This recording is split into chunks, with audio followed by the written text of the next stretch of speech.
आज की वीडियो में हमने फिर एक बहुत महत्वपूर्ण विषय उठाने का प्रयास किया है। बाकी ईश्वर की जो इच्छा इसमें है, क्योंकि हम तो अपनी बात आप तक रखने के लिए एक निमित्त मात्र हैं। बाकी जो ईश्वरीय आदेश होगा वही ज्ञान आप तक पहुंच पाएगा। तो इसमें हमने कामाख्या देवी के संबंध में जो भी हमारा साधना का अनुभव है अभी तक, जो हमारा गुरु शिष्य परंपरा से ज्ञान है, वो पहले जितने भी वीडियो हमने कामाख्या देवी के नाम से बनाए हैं उसमें एक पूरे सेगमेंट में सब कुछ उसमें कर दिया है। ये एक आखिरी सेगमेंट है जो चूँकि गुरु शिष्य परंपरा से इसकी पहले अनुमति नहीं थी बताने की, तो इसलिए आपको नहीं बताया गया था। लेकिन चूँकि इन्हीं कारणों से ये ईश्वरीय निर्देश है कि ये आप लोगों को बताना चाहिए, क्योंकि हो सकता है कि कोई वीडियो देखने वाले में से इतना कोई व्यक्ति हो जो भविष्य में कभी अगर ईश्वर की इच्छा हुई तो वो कामाख्या साधना करने को उसको सौभाग्य मिले, कोई गुरु मिल जाए उसको। तो अगर उसको ये विषय का ज्ञान नहीं रहेगा या करना चाहता हो उतनी ही जानकारी फिर उसने शुरू करी तो उसको समस्या हो सकती है। इसलिए अपना सामाजिक कर्तव्य समझते हुए ईश्वरीय आदेश से मैं आपको ये बात बता रहा हूँ। तो जो लोग इस वीडियो को समझना चाहते हैं वो पहले कामाख्या देवी कामाख्या साधना से संबंधित मेरे जितने वीडियो हैं प्लेलिस्ट में पूरा कामाख्या तंत्र साधना का बना हुआ है, उसी में पहले सारे वीडियोज़ को देखें, समझें विषय को, तब इस वीडियो को देखें, क्योंकि ये लास्ट वीडियो है। तो मैंने उसमें सारे विधान तो कामाख्या देवी के 22 अक्षरी मंत्र के बता दिए थे क्या है कैसे हैं। अब इसमें जो मैंडेटरी चीज़ें होती हैं और कुछ रहस्यमयी बातें हैं वो मैं आपको बताता हूँ। जैसे उसमें आपको साधना का जो ये आपका 22 लाख का पूरा साधना क्रम है, इसमें ये साधना की अवधि जो होगी, इस साधना काल में आपको अम्बुवाची मेला अटेंड करना पड़ेगा, वहाँ पे जाना पड़ेगा अम्बुवाची मेले में। और अम्बुवाची मेले के दौरान जो है प्रतिदिन वहाँ पे आपको हाज़िरी देनी है। उसका तरीक़ेकार जो है, मान लीजिए कुछ दिन मंदिर में, फिर आपका वहाँ शमशान में, जैसा भी आपका गुरु बताए उस परंपरा से आप करेंगे। लेकिन अम्बुवाची में प्रेजेंस आपकी ज़रूरी है कामाख्या मंदिर में गुवाहाटी में। और उसमें ये भी बात है कि जब कामाख्या मंदिर के आसपास स्थान नहीं मिलता है, अगर पहले से बुकिंग ना हो तो लगभग हफ्ता 10 दिन पहले से लोगों की ऐसी बुकिंग रहती है उसमें, तो पहाड़ पे नीलांचल पर्वत जो है उस पर रहने का स्थान नहीं मिलता है। तो आपको गुवाहाटी शहर में या कामाख्या जो कस्बा है पूरा उसमें जो है रुकना पड़ेगा। और ऐसे केस में जब रास्ता बंद हो जाता है तो आपको पहाड़ को 3 किलोमीटर का पहाड़ वो पैदल चल के डेली कामाख्या मंदिर आपको जाना पड़ेगा मेले में, और आपको फिर उतनी ही चढ़ाई करके दर्शन करके लौटना पड़ेगा। तो ये इसमें एक विशेष बात है, जिसको करना है तो वो जाने रहें कि अम्बुबाची मेले में आपको जाना है। इसमें मेले के दौरान वहाँ होटल में रह के और आपको मंदिर प्रांगण में जा कर के साधना करनी है। लोग साधना वहाँ करते हैं मेले में, बहुत सारे साधु महात्मा आपको मिल जाएंगे। थोड़ा बहुत जब आपको जो गुरु बताए वहाँ पे करना है, बाकी होटल में आकर के फिर अपना करिए। तो एक तो ये है कि अम्बुबाची मेला आपको उस साल ज़रूर अटेंड करना है जब आप कामाख्या देवी का साधना कर रहे हैं। दूसरी बात इसमें ये है कि मेले के समाप्ति पर बलि वगैरह वहाँ पे चढ़ती है, तो बलि आपको जो गुरु आपका बताए उस तरीके से आप चढ़ाएँ। कामाख्या पूरी साधना में तो पंचबली का विधान है। ये पूरी साधना जो 22 अक्षरी आप करते हैं उसमें जो है मतलब पूर्णता प्राप्त करने के लिए इसमें पंचबली का विधान है, जिसमें भैंसा बलि भी होती है वहाँ पे, और कबूतर की बलि है, बकरे की बलि है, और मछली की बलि है, और बत्तख की बलि है। तो ये वहाँ पे पॉपुलर जो है कामाख्या देवी मंदिर में होता है गुवाहाटी में।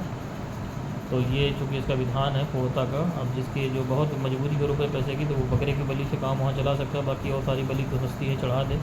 भैंसे की बलि फिर वो मनौती के रूप में करके गुरु अगर आज्ञा देता है तो फिर वो बाद में कराए, क्योंकि भैंसे की बलि में 21-22 हज़ार रुपये लग जाएंगे मिनिमम, और ज़्यादा भी लग सकता है। तो एक तो ये बात हो गई, अम्बुवाची वाला क्रम हो गया। दूसरी बात इसमें ये है कि कामाख्या देवी साधना जब ये करेंगे तो एक बार और आपको गुवाहाटी जा करके वहाँ मंदिर प्रांगण के आसपास रह करके कुछ दिनों तक, कम से कम इसमें 9 दिन की अवधि है ऐसे सामान्य परिस्थितियों में। बाकी विशेष परिस्थितियों में 3 दिन आपका गुरु इसको कर सकते हैं अवधि की। अब पैसे की दिक्कत है या उतने रखने की व्यवस्था नहीं तो 3 दिन का कर सकते हैं।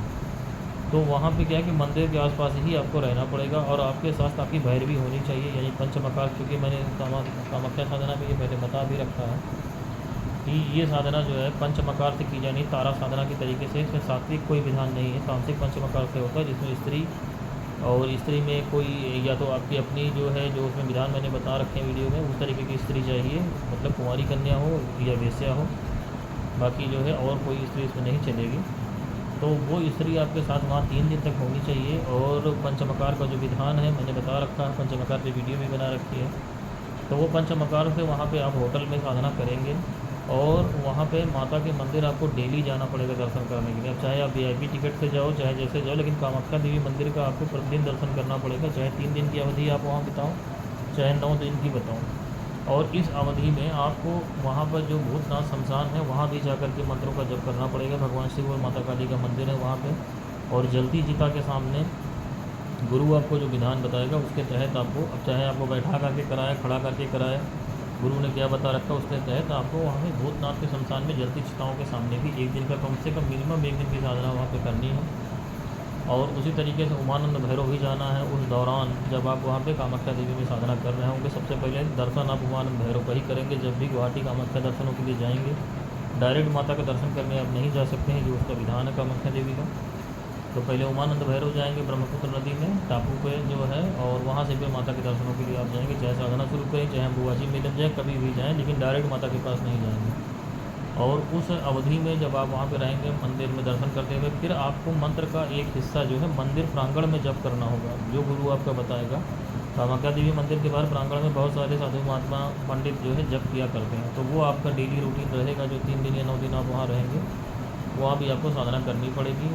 और उन 3 दिनों में 9 दिनों में भी जो है, जो आपके हैसियत में मिनिमम कबूतर बलि तो आपको देनी ही देनी है डेली के हिसाब से, आप मान लीजिए, क्योंकि 500 रुपया जोड़ा वहाँ कबूतर का है।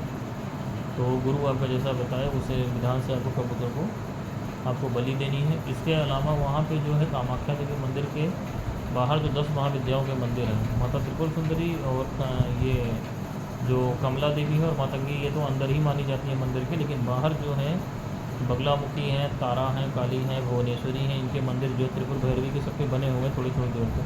तो वहाँ किसी जो ऑटो वाले को जिसको पकड़ो मंदिर के आसपास, तो वो आपको सारे मंदिर के दर्शन करा लेगा। तो एक दिन वहाँ पे भी हर जगह आपको जाना जरूरी है। तो वहाँ पे आपको जाके दर्शन भी सबके करना है, और इस साधना की सफलता की सबसे मनौती में होगी। फिर जब आप साधना पूरी हो जाएगी माता की, तो फिर एक बार आपको उनको दर्शनों के लिए जाना पड़ेगा। तो ये इसका जो है जो छूटा हुआ पार्ट था वो ये है। और बाकी जो है और भी बहुत सारी मतलब इसमें गूढ़ बातें तो है ही हैं, लेकिन वो जब आपको दीक्षा मिलेगी तब करेंगे। ये तो साधना के पर्पज़ से मैंने बता दिया। जैसे कामाख्या कवच की सिद्धि है, वो ज़रूरी है आपको करनी है, और वो भी तामसिक पंचमकार से आप तो या तो करो, आपका गुरु अगर बताता है तो, और नहीं तो सात्विक पंचमकार से करो। लेकिन उसमें जो है अगर सात्विक पंचमकार से आप करेंगे तब भी वेश्या या भैरवी जो भी आप कहो वो चाहिए होगा, मतलब उसमें संभोग की प्रक्रिया जो है वो मैंडेटरी होती है कामाख्या कवच को सिद्ध करने के लिए। तो इस तरीके की उसमें कुछ बारीक बातें हैं, तो वो तो गुरु सिद्ध परंपरा से आपको पता चल जाएगा जब आप दीक्षा लेंगे। लेकिन ये जो जनरल एक बात थी जो छूट गई थी, जो इस साधना का एक अत्यंत आवश्यक अंग था, वो मैंने आपको बताने का प्रयास किया। बाकी कुछ अगर इसमें रह जाता है, संशय आपको लगता है कि ये विषय कवर नहीं किया गया है, तो आप कमेंट सेक्शन में जाके मुझसे पूछ सकते हैं। आज के लिए इतना ही। हरिओम।